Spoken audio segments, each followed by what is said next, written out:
Yamare trati bene kakare nyane wada wada nina modal kesir nyambi ya na konsafu amake lunta wadi Gambia kono adu fana mo jama ya la fana minu wala fana ya to moyde min keda ka fami ko Dembo jobade ka muni to juma ngeda badness manager the badness manager ye so Dembo mo di yala le ko ay volta ko jama kono la adu fana mo di yala ko ni na Gambia la kata ko music industry la karola ani ku jama fani kala karola Dembo ni atta le kada lori oda fana mo di yala ko nyata mala madi ni kete ndo babla ko mo program ko no ay mo le ko Dembo jubale Dembo wodo mo dole ini mbara baki def mbe mo be tentra media men be jibe kan sa ngene Toro TV akatani kontan ku bati alnata jam kan tara jam yalon di Jobz badis manager mo Gambia bela di Jobz manager bela manager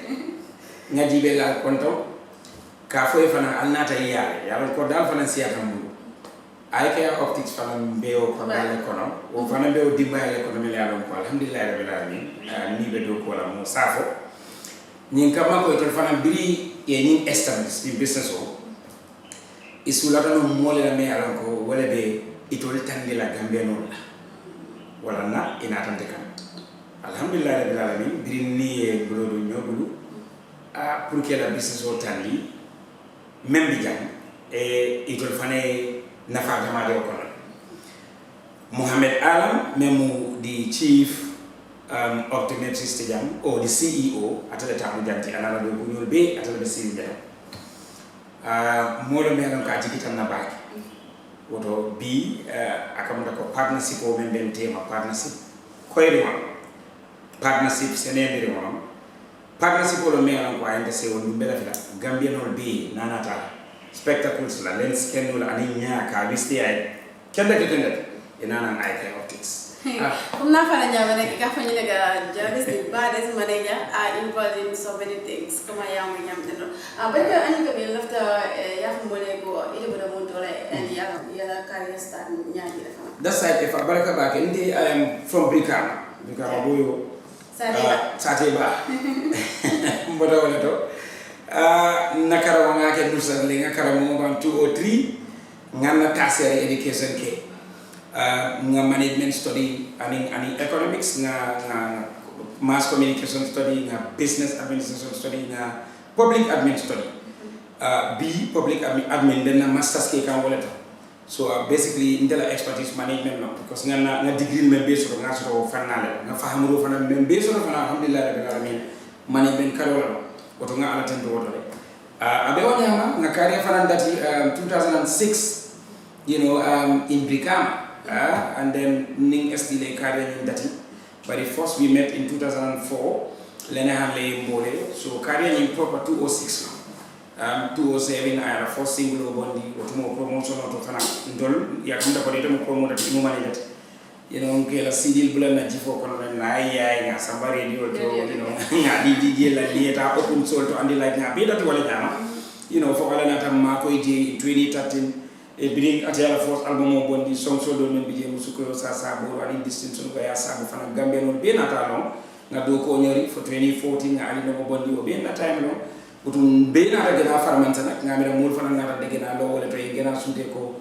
ndele mo ala mani at the time so ibajala ko fana wo kono ngado ko jamal leke because wo montol ni ajibe comme comme fi WhatsApp man to TikTok tije Facebook tije woto mo Brikama promotion be nyame ani fana aro be nyame ani bi afatata because bi mbada la nje fam Brikama ko man la non tol moment support ni mantara jeno ko akam be ko wota wo jiko mantara je because a lot of people left and afanya be ni feature tije stop encouraging this key pour ay denkilo la profit tije na tata abida Senegal because rap work ta wonta to work la Gambia Gambia everybody definitely is better because you've gone to college Birigita you are smart you management studies ke tay ke bankati wala ke fendo wala officia ni promoter ya ni buko tamat so but then mo gom tamen rek don nga passion so aro nga passion so arts ndemu jale di mo pirol mu jobata jale di mo in spoken words nga wala famole man ko rata nga ko siko jale ba ya bari aro to mbe nga doko men kidi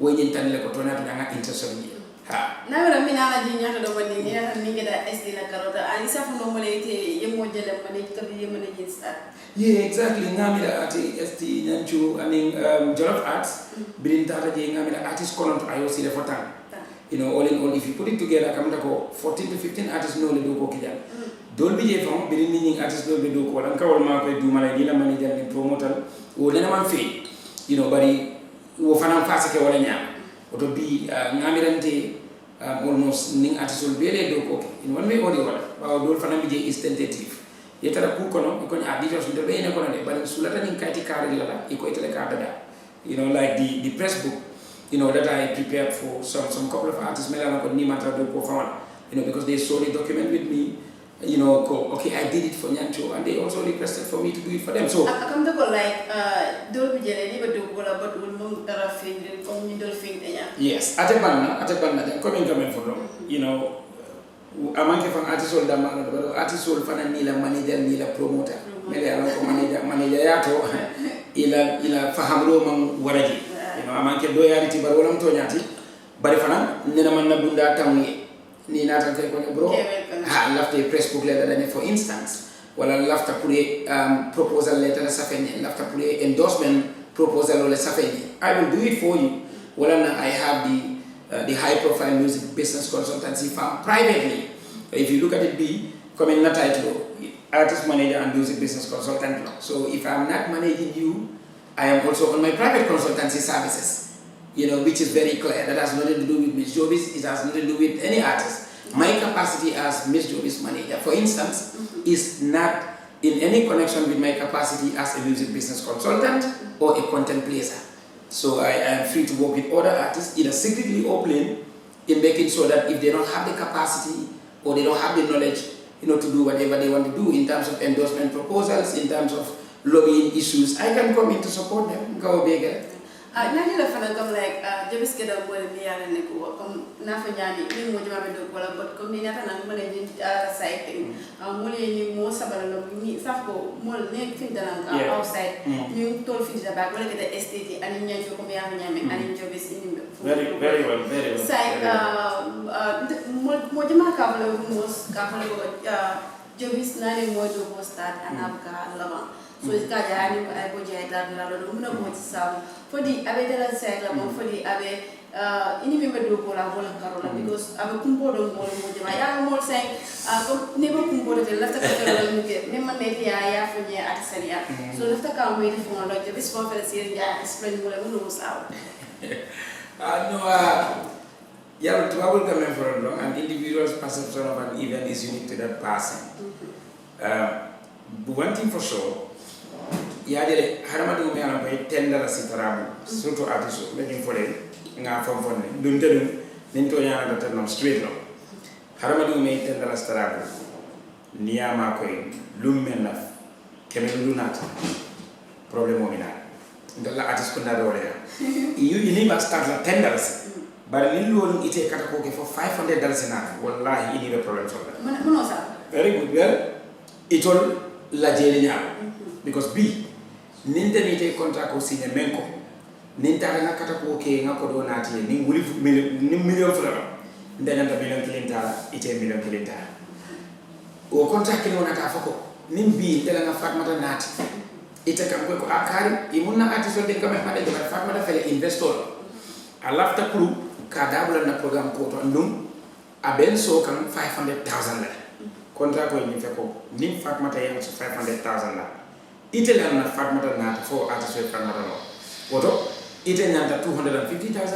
artist $250,000 contract ko ye wala fa tenteni wo artist wala wala sign contract ko fanan na ni foko ning atrale bembal ke major concerts al palet ite la siam 30% artist wala siam 60% kala won be scenario nim binda la fo jamano diata di Jobz ya to tara fental di Jobz ya to tara kolea ko di Jobz ya to tara mo malio di Jobz yo do ko be ke fo mo li al long company li al endorse business o li al tikade ya tamandi mol na te ko dum alla ko nimbi wo yiri wakata ite yo di Jobz kede ko mandi ka ko ndenga mi ne contract ko min sai nanta le ngajibi kati ni yirwa men kita nyamen dal mami da say nin 2 million na te nyanta 1 million talan tinga 1 million ta f betala because je ngamune tan na tina no because ngamune tan ni la de ko ba futu wotin tele ba futu tele ba munamna nde nyanta dogi le tan no itela sula tan tele asa ngane itela sula tan tele asa promote itela sula tan tele asa produce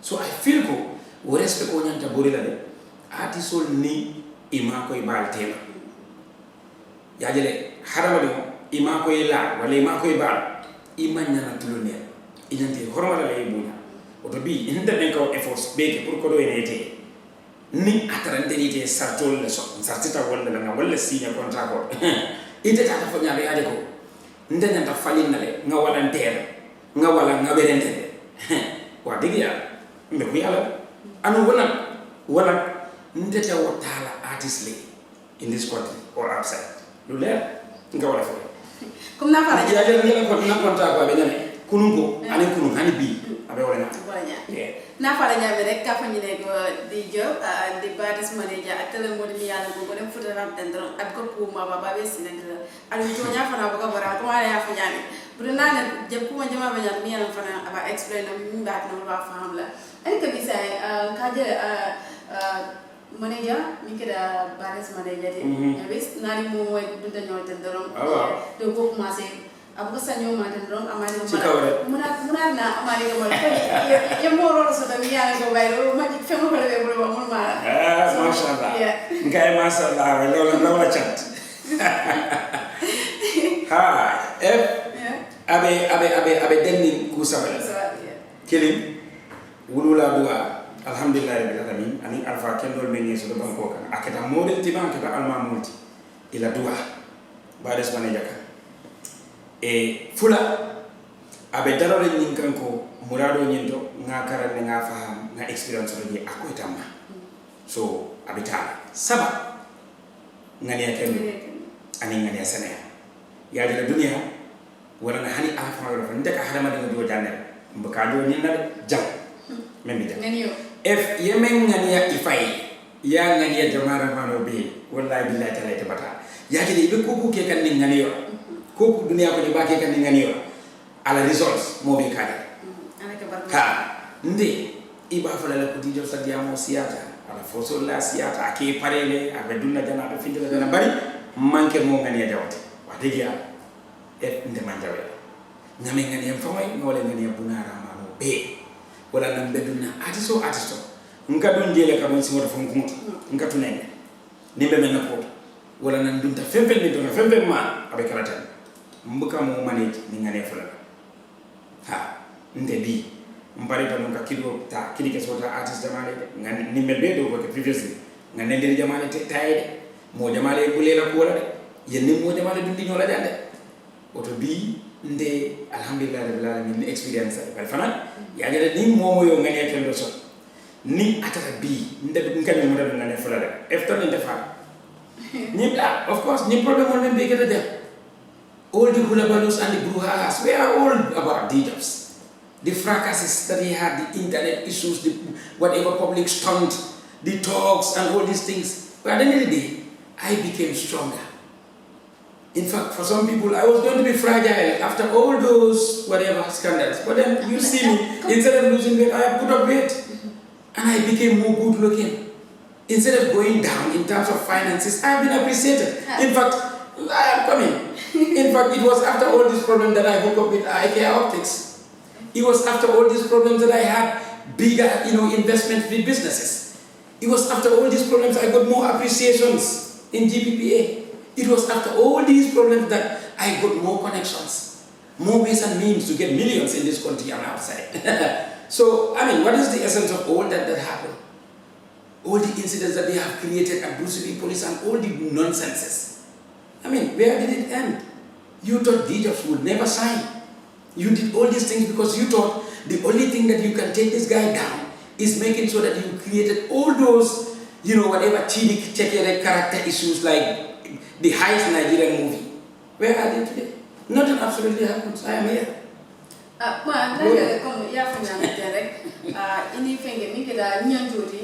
Ina ye contract was signed so ina go do bola next minute na fa na ni min keta Miss Jobz ti ñaar dugul muna keta sababu di fo along dasi la kiliga because la fa ay seria mo be ya way it's a simple matter. I think whatever that I have to say about that issue, I said it during my interview with Umar Wai.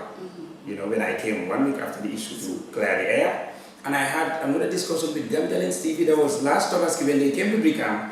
I went to spend Tabaski with my in-laws. I was there with Lady Jobz. They came and then we spoke at length. I said, it's very simple that building a contract or established contract or a provisional member for clauses or member, agreements or member, statement or member. Nyanjo na la kafo multa da faya de sign or agreement or metal favor. Coming ngamen for them to put started. And they want us to nullify the contract. They attend the nullification attend the favor at the time. Because the provisions in the contract, in as much as the better interest the interest so wale ya sabu nkuyata. And the external interferences from member koning kono. Yalong jang ini artist hotel family la involvement monyanta hakil tulato back. Yeah, because I'm a professional artist manager.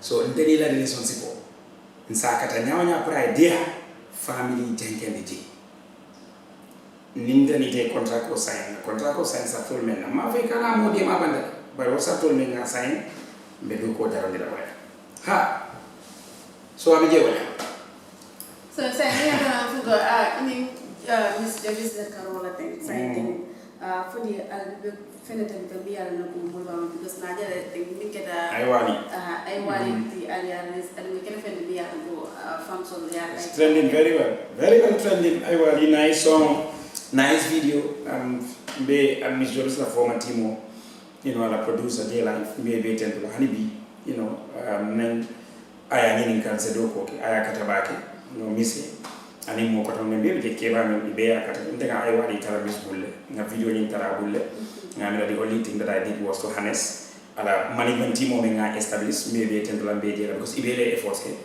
our creative director Skiri Bonatton our backup DJ ala personal assistant on be be so our you know ala stylist you know ani ala cosmetologist FK you know ala fan club members will be ibele akata you know collective responsibility le asago kono ko bita kanku you know ganda be mengala anim be menke kam wala ni ko kadeko Miss Jobz a song so na la video ka play kende because jampana janibe concert central fundira jani moldi na be haya you know aka karale do ko because ela do ko wala kete wafi oto bi de management de lata na wala ni ko ni nga track limboni wala nga video limboni nga breathing space di video ni track wala bro jani be track do bondila nga track ko ni pousse kende ke you know 5 sets jani be track do bondila no niati be bi hani bi nata as mentos manager nga wala because I found a dead and a decomposed artist. I had to resurrect him, you know, to be a star. Yalo manfair. At some point I had my capacity as Jesus. Because what am I more free will in India? But neither another artist free will in Omu could have been more than our Randilla, no America, what and Dole Baris manager in Aframan, because in the Mario Kida is the fact. Yeah, that's the fact of the matter. From nowhere to somewhere. Mashallah, that's the fact. Well, these are things more than I attend to be, you know, and every day. So I have doko into B. Ni identify strategies or member apply, approaches or member apply, like for the octopus, the dominion, the gorilla.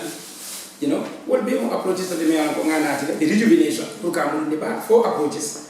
You know, and then, you know, the dominion, you know, we've seen the police all crazy concept. And then I can say I own rights to the police all because I co-write the song and conceptualize the album. You know, the concept police all is me. The time. Yeah, I conceptualize. Bares manager. Jobz kung yafinya mini ite made call kola and fan kabri ni start amanka biji ini artist jamal ya kuru ini artist jamal across the yola gambia music industry ya jabita kanya de. Yeah, pretty good. Gambia from 2 sides from, you know, any industry there are 2 factors, you know, whatever components, that is the legislative reality of music business. That is where we have the Copyright Act, copyright regulation, the intellectual property issues, you know, which is very important. Intellectual property rights. It's just like we don't have enough people in this country that understand the power of, you know, royalties in terms of empowering an artist, you know. So I wonder ndola intellectual property, artists or intellectual property. Puruka tankan, you know, come in lua ya fanyame. O lua belari because copyright act bidan. But the regulation on sort of melano will level what you send to ya esade B. Ndol be artists or royalties sort of. Ning artists will royalties sort of that B. Tony, we will not talk about the gate tickets because royalties would have given, you know, artists, you know, $1 million annual payment or monthly payment, you know, 2 million or 5 million, you know, because intellectual property rights. Akumaya Baba, be Michael Jackson, Jibe. You can't tell every year he's having 100 million. The last time I checked, he was paid $185 million. Where is Michael? He's dead. You know, but then he was able to, you know, get that. Even though the benefits, you know, went to the family, but then the fact of the matter is they were able to pay Michael because he has, you know, registered his creativity.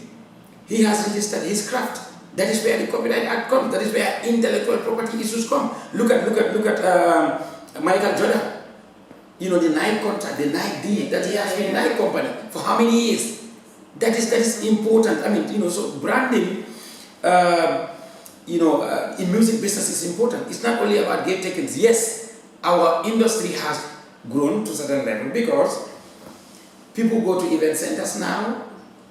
Unlike 10, 15 years ago when we were trying to, you know, tell them you have to support Gambia and don't bring, you know, foreign artists and the like. Now our artists are filling up the stadiums, the Pentamis, you know, the Q Cities, the Jacardos. I mean, the East Parks. It's beautiful. Yeah, based on what you are explaining, like Gambian, some of them, I cannot say all of them, but some of them, mostly like they can complain, they can feel like a Gambian will begin artists support, foreign artists in a support, can you make it again? Come in the last time, Jerry, what's happened at Q City, me get a tina job of body. Gambian, some more Java complaint can come. Finger, Rugavinga, Kamaki, Poparadan, before my get a Gambian or like Gambian or Fiddy Dagada, a support. It was a yadi, then Gambian or Fiddy Dagada, foreign additional support in Yanakata, among Feminine Nakata. Well, tell them foreign artists okay, not like investment law. F. Investment law, you cannot dictate a promoter. Is this or her investment? You cannot do that. I cannot tell any promoter here not to bring Yusulu. I cannot. You know, you as an investor, you have your money. You understand? You feel, yeah, I bring in a superstar from Nigeria would give me more monies because if you're investing, you want to get more profits. So, profit maximization doctrine, that's what most promoters have, and this is why they want to bring them. But I feel as Gambians, we should also understand ko ndolfana nga chairless over there. Ndolfana muwarata iya. Ndolfana manyana chipla. We shouldn't stoop so low, ni foreign artists or not them. Nka maika ko bualu, nka maika nka dem boy dila dem fanketu dila. Ni me fanketu dila be jela bonne kan ngene yo. Yes. We have bigger stars here. Come to go for an additional jan. Most of them kay come maju. This is the point. Yeah, maybe for ordinary fans like come tira is you come here matanya. Yeah. Don't enter being and for the ordinary to come solo. Okay, the details to name muso moro to take to be honest. Ngame for the ndeko maybe ruga ya treat name. Bawo musolo amanya na abaila wana stage oka. Wode mo ni nyande because musolo hani mente tida di fam amanya na okay. Ngawala fo. Ani ngawala safi fana on my Facebook. Bari bana nga feel ko ni atrate molle commande pour na yenga san. Tida manya na tala no mo ko mina ko nyanda na to seko. Ngawala fo. You know why? Because Atefana, she has her mightiest capacity in this country as a public figure. So Seko, you know, whatever request should not be something that Tida would take. She should not have been part of any ordinary audience, exactly, you know, fan that would want to come on stage to Seko in front of Ruga. I said that, you know, and I also said, ni atara nungo coming atara na stage oka to do comedy amantare the program timeline oka amanya naka anu nato moile bring 35 defendere ka tandi mo la ko ruga e ñul commande la pour essayer sa ye yenga brama ni commande prana ati do commande communique so akam da ko do lidu rek of communication make ready wala na biri dara QTV I biri tax to speak about state management and you know cognizant of what happened to Tida. I said state management also have proper state management a la barriers sort. The barriers are distortion and intrusion. You understand? Distortion is where the artist in question, the main artist, is not communicated about somebody else is coming on stage. So in the event a particular artist has not been communicated to know that we have a comedian or a bigger celebrity, an artist that is coming up, it brings problem because what did we saw? Tida came on stage and then distortion is the guy didn't know she came to do comedy. She was supposed to second. The intrusion is she came and then wanted to take mic from Ruga. She requested, and then Ruga was we saw Ruga was insisting. Tida was persistent. Because he was insistent to say, no, I'm not going to give, but she was still persistent. In fact, because of her persistence, she had to improvise by making sure that she do whatever kung fu style in making sure, So it's like Tida was doing his part to do entertainment, a comedian side. Yeah. But the main artist saw that to be a hijack. So that is where the overshadow alert comes in. On the intrusion, I spoke about all these things on QTV. The overshadow alert is when the artist notices all of a sudden that somebody else wants to be like him on stage. No artist would allow that, especially a professional international artist, because for him, once his mic has been given to somebody else, that would be an intrusion, and that person coming to engage his or her crowd would mean there will be lost vibe between the main artist and the crowd. So it's like what you are explaining here. There is somebody named by Tida and he sees a comedian. So what I know, Michael there. No, not only that per se, but for the fact that he was performing. One thing that you should understand is there wasn't anything like interlude. There was no interlude. Ruga was performing and still wanted some girls to come on stage and say come. As per the track he was performing. I don't know whether you are getting the point. Yeah. Now in the event, Ruga was so much connected to the public or to the crowd that were there. That vibe that he has at the point with the audience, it was very much straightforward. So, because he called some few guys to come and say come, doesn't mean he has lost vibe with the crowd. You have to understand that. So that is why he would never allow an intruder sort of, because in that capacity, one would frame Tida to be an intruder. You know why? Because he wanted to take the mic from the guy. Instead of to say up. So the guy wasn't communicated. That was not on the program timeline that Tida was coming to do comedy. So when she requested the mic, it was so much genuine that Ruga would have said, no, I am not going to give you because this is not your show. So that's exactly what Ruga did. So he was so professional that he did not, lose himself by making sure he surrounded the mic, because if he had done that, he would have also lost vibe, with the crowd, and that is dangerous. It is only people that don't know about concert issues and music business that will try certain things. But I think I'm in my 19th year in this game. I know how it feels to be an artist on stage, being so much connected to the crowd. The vibe and all this dance along, all these, whatever styles, and all of a sudden somebody comes to tell you, stop and let me take this from you. No artist, if you know the dynamics of performances, if you know the dynamics of entertainment, you will know exactly what I'm telling you. Nobody will tolerate that. We've seen the likes of Yusundu here who are using teleprompter in their performance stage. Yeah. You know why he's doing that? Because every track is specified to time. So Yusuf would not allow anybody to come on stage to be given money, because that alone is distraction. So you wouldn't want to be distracted as a professional artist, and you would also want how you digitally program your tracks. You go by them, and everything will be specified to time. So there will be no whatever improper appearances, unplanned, whatever setups are like. They will not condone it, because you want to give the crowd or the audience your utmost best. So we've seen, like I said, intrusion and distortion in Tida's issue, but thank God it's been resolved. Yeah. That's right, because right now we are talking about Tida. Next minute somebody else is already passed. Yeah. So na fala nyam bad na minto jam watu bandala fermantu last word of money ala ko yemi so do money because na mero bina wala la nyam do woni fo. No ni o ay taraja. Because even in Friday to Karana. On the 9th, Pentami Hall, tickets $400 before the event, at the gate 400, VIP 800. After the Gambian will pay 50 to come to Pentami. It's very, very important. Yes, I want Gambians to come to Pentami, for this event. And I want you to take snap it. Yes, so that we can put it in our TikTok page, Is that on the 9th, Friday coming, would be Bob Keita Foundation's fundraising event for the prisoners. Here we are being clear.